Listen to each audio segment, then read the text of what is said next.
Hey everyone, and welcome back to my YouTube channel. In this video I will cover Chiron in Leo, but this video will also apply to you if you have your Leo energy intercepted in your natal chart. So stay tuned to know what it actually means to have a wounded Leo energy and how you can actually get back to access your inner Leo.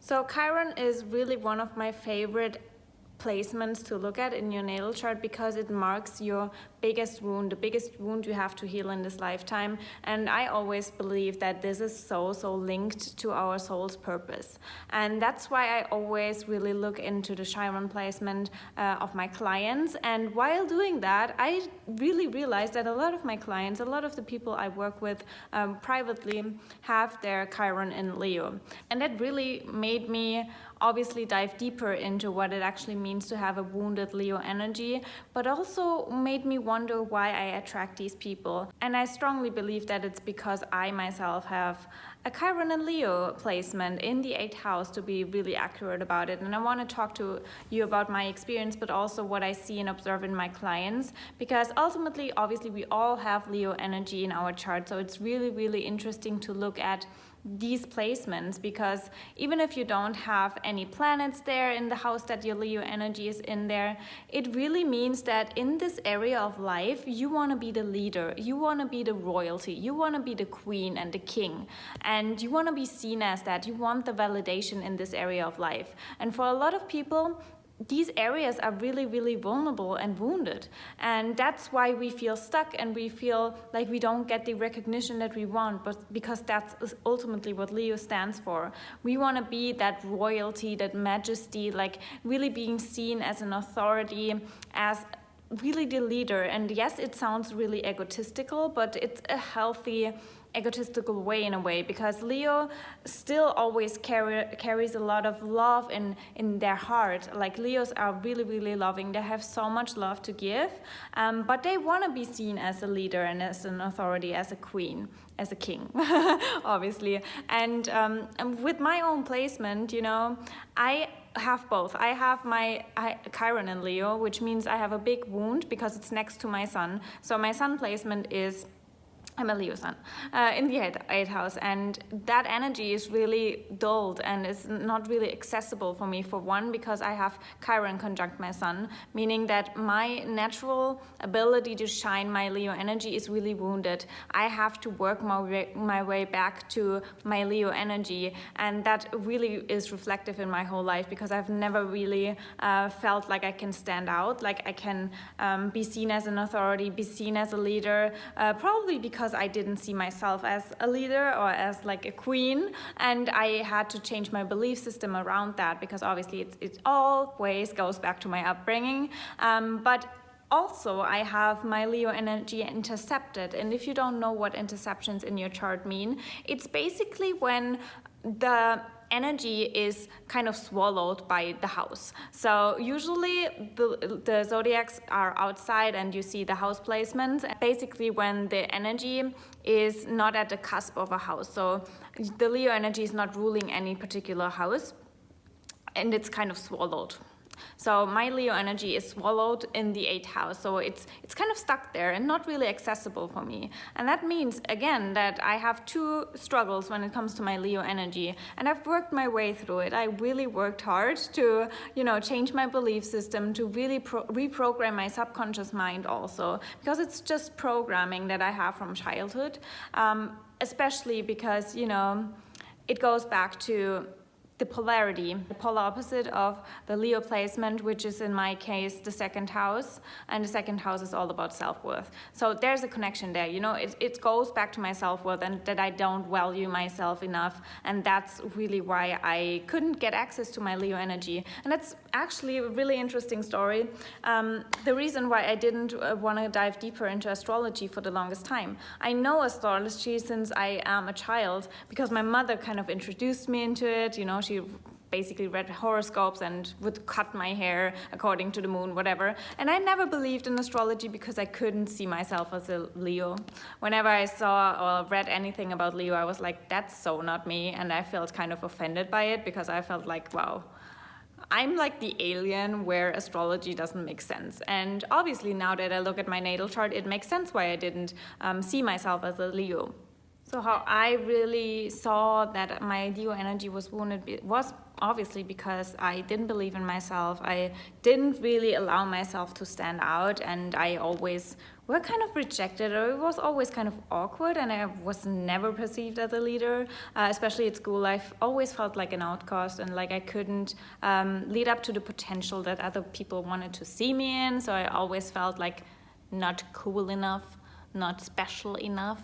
And actually I always, like, it was one of my biggest struggles to find my uniqueness and to find what actually is my magic, which is again why I talk about finding your magic so much, because it took me so freaking long to find my magic. And I guess ultimately, you know, I had an eating disorder for over 10 years, and that's where I completely lost track of my identity because I was a people pleaser. I always wanted to people please because I was so scared to lose people, and I thought that was the only way to get that recognition and to get that validation in a way, by pleasing people. And obviously that goes back to how I was raised by my parents. I'm not gonna blame them, you know, I'm not gonna blame them because I know I needed that, because I needed to completely lose my identity in order to find it again. And that's my story of Chiron and Leo, literally. Because after my eating disorder, literally I had no clue what I was about. Everything I know about me was that I was good at, you know, knowing how much calories are in certain foods and what nutrition and ingredients and stuff.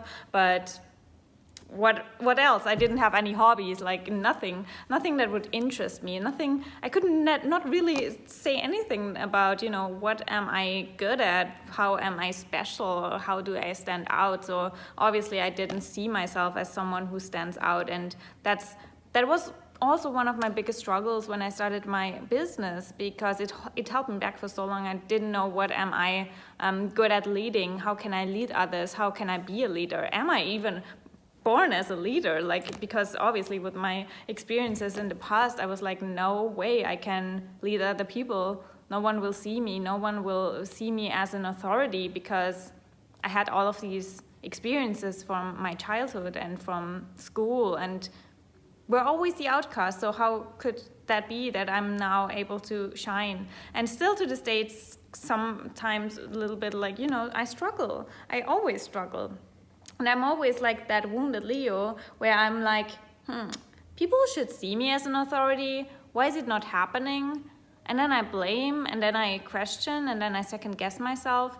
But I guess it's just a learning experience, and it's a learning process. And that's why I have more compassion with people who really start. That's why I help people, you know, find their purpose, because I believe that once we find our purpose, our uniqueness, it's so much easier to also access our Leo energy.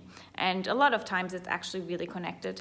But definitely I still to this day sometimes struggle with my Leo placement, because as I said before, Chiron is something we carry around with us for a lifetime. It's not that, wow, now I'm healed from my Chiron placement. It's really an assignment from the universe to have a specific focus in our life where we always grow and evolve and heal. And by doing so, we can inspire others to do the same, essentially. And that's why I'm, you know, a lot of people blame their Chiron probably, or like, you know, see it as like a burden. Especially I have like a Chiron in the 8th house, so there are other things that also played into my wounding process, like with intimacy, with sex, with a lot of things. I can also talk about Chiron and the 8th house for ages. But, you know, I never blamed that, because I know it happened for a reason. Like even my eating disorder, like even, you know, so many changes in my life. It all happened for my growth, essentially. And so I can share these stories with you, and you can resonate with me, and I can help you, and at the same time help me, because I mean, ultimately, you're just a part of me, and we are all connected, and that's how I see it. So own your Leo energy. That's like one of my biggest messages in this world. And yeah, we are all here to be a leader in some kind of area, and especially in our magic. And when we find our magic, when we own it, we have to own it.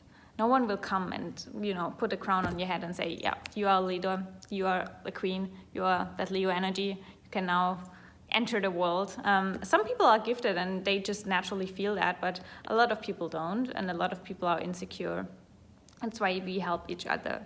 That's why I wanted to put that video out there. So essential that we all own our Leo energy.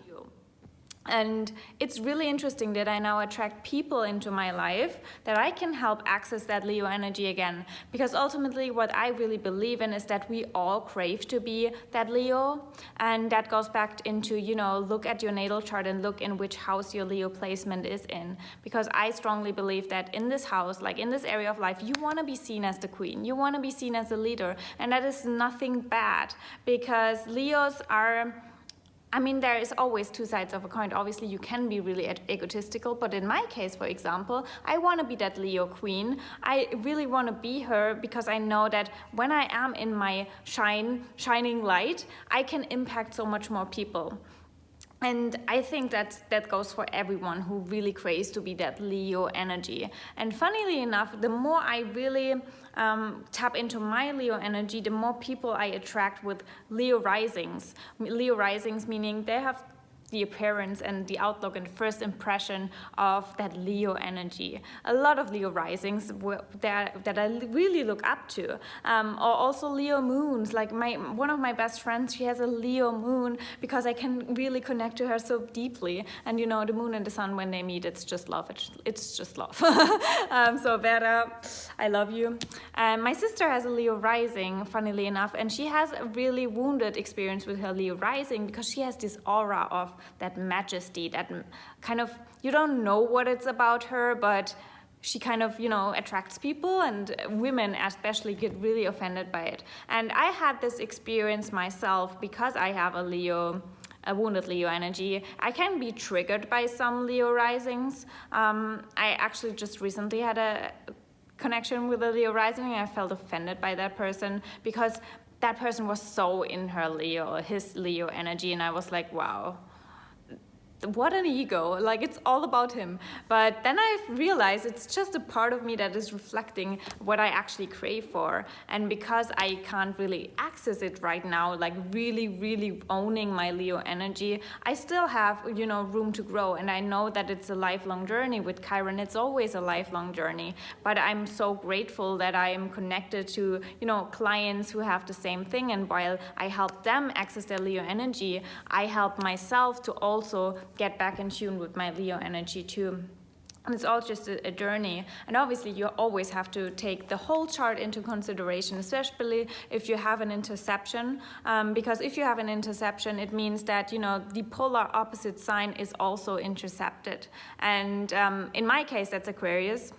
I mean, obviously, if you have a Leo interception, it will always be Aquarius because Aquarius is the opposite sign. So I have to tap also into my Aquarius energy. And I can definitely make a video on interceptions and how you can kind of get access to that intercepted energy, because it's also connected to the ruling planet and really locating the ruling planet. Obviously, in my case, it's kind of complicated because the ruling planet of Leo is the sun, and the sun is also intercepted. So there's no way for me to, you know, get access to that. But then I can look at the polar opposite sign, which is Saturn and Uranus. Saturn is also intercepted in my case, so kind of, you know, the universe didn't really give me an easy chart. Let's just say it like that. But Uranus is not intercepted, and it's in my first house, meaning I have to look at my first house and see, okay, there's a revolution I want to create in my own self-image, and the way I want to see myself should be radically different, and Uranus is actually helping me to create a revolution inside of me, to see myself completely different. And by seeing myself completely different, I then get access to my Leo energy.